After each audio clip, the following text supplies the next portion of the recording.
आपका नया lesson start हो रहा है इलेक्ट्रिसिटी एंड सर्किट्स। तो सबसे पहले यहाँ पर आपको चेतावनी दी हुई है, caution, never touch electric switches और gadgets when the body is wet. आपको पता है घर में आपके मम्मी पापा बड़े भी आपको समझाते हैं, जब आपके हाथ गीले हों या आप नहा के आ रहे हो, आपकी बॉडी गीली हो, तो हमें इलेक्ट्रिक स्विचेस को हाथ नहीं लगाना है। Never touch the electric wire with bare hands.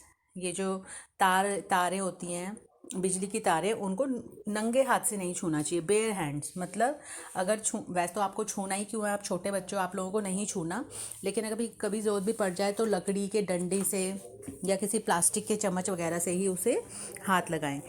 Never fly kites near overhead power lines. जहाँ पर बिजली की तारें होती हैं घर के बाहर, जिनमें बहुत ज़्यादा वोल्टेज की बिजली होती है, उसके आसपास कभी भी पतंग नहीं उड़ानी चाहिए। Don't touch electric poles and transmitters. ठीक है, हमें अगर हम मान लो घर के बाहर जा रहे हैं और इलेक्ट्रिसिटी के जो पोल्स होते हैं उनको कभी भी हाथ नहीं लगाना चाहिए।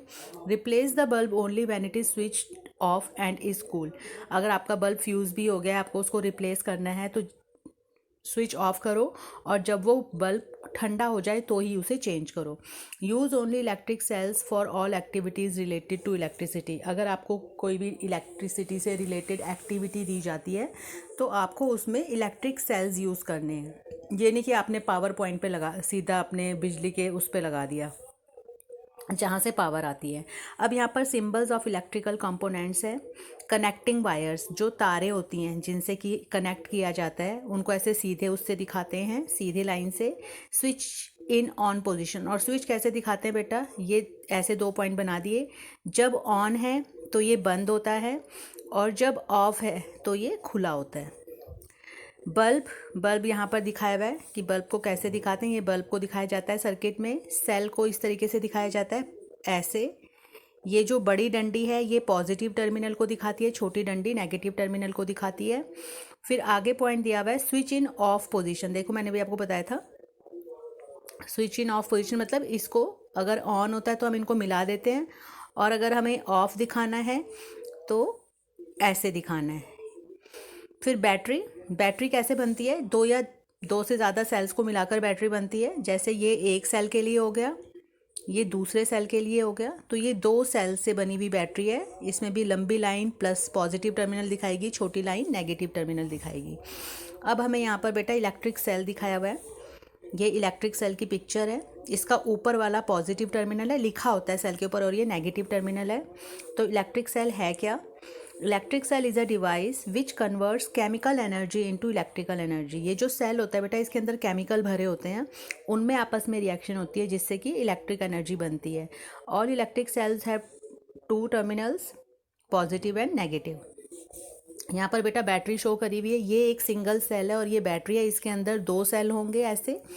ठीक है, इसका भी पॉजिटिव नेगेटिव होता है, वो भी इस बैटरी पर लिखा होता है। यहाँ ये पॉजिटिव है और ये नेगेटिव। आप देखोगे जो थोड़ा उभरा हुआ है ये पॉजिटिव है, और ये जो फ्लैट सा है वो नेगेटिव है। अब यहाँ पर हमें इलेक्ट्रिक बल्ब दिखाया हुआ है, यहाँ पे इन्होंने लिखा भी है बैटरी क्या है, अ कॉम्बिनेशन ऑफ 2 और मोर सेल्स। अब इलेक्ट्रिक बल्ब दिखाया हुआ है बेटा, इसमें ये फिलामेंट है, ये जो लाल कलर का दिखाया है। जब हम स्विच ऑन करते हैं तो क्या होता है, इलेक्ट्रिसिटी पास करती है इसमें से, और ये जो फिलामेंट है, ये जो वायर है, ये गर्म हो जाती है। ये इतनी ज़्यादा हीट हो जाती है, इतनी ज़्यादा गर्म हो जाती है कि वो दमकने लग जाती है, उसमें से वो रेड हो जाती है। एक्चुअल में ये रेड नहीं होती, तो जब वो रेड होती है तो फिर मतलब बल्ब जलने लग जाता है। तो bulb is a device which converts electricity into light, है ना। बल्ब जो है इलेक्ट्रिसिटी को लाइट में बदल देता है। अब फिलामेंट क्या है, a tiny coiled tungsten wire which is supported by 2 thick wires inside the bulb। ये देखो बेटा, ये 2 थिक वायर हैं और इनसे ये टंगस्टन एक मटेरियल होता है, टंगस्टन की बनी होती है ये कॉइल। इसको ऐसे घुमा घुमा के इसको हम कॉइल बोल देते हैं। अब आपके क्वेश्चन आंसर्स हैं। आपसे पूछा हुआ है will electric current flow in a circuit which there is a gap between 2 wires, why. मान लो बेटा इलेक्ट्रिक सर्किट, पहले तो आपको समझना है इलेक्ट्रिक सर्किट के बनता कैसे। इलेक्ट्रिक सर्किट बनाने के लिए एक तो हमें वायर चाहिए होती है, वायर के साथ हम एक बल्ब लगा देते हैं, फिर हमें बैटरी चाहिए होती है, और एक हम स्विच बनाते हैं। ठीक है, और एक स्विच ज़रूरी है बनाना।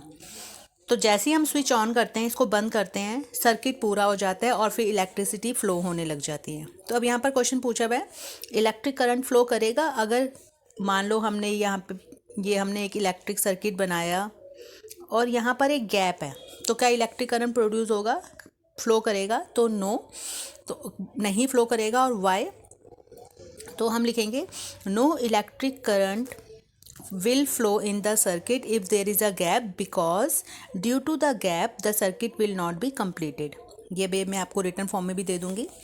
सेकंड क्वेश्चन है which object use electrical energy. In objects में से कौन कौन सी चीज़ें हैं जो कि इलेक्ट्रिकल एनर्जी, बिजली का प्रयोग करती हैं, यूज़ करती हैं? फैन, पेन नहीं करता, मोबाइल करता है, फ़ोन करता है क्योंकि हम उसको इलेक्ट्रिसिटी से ही तो चार्ज करते हैं।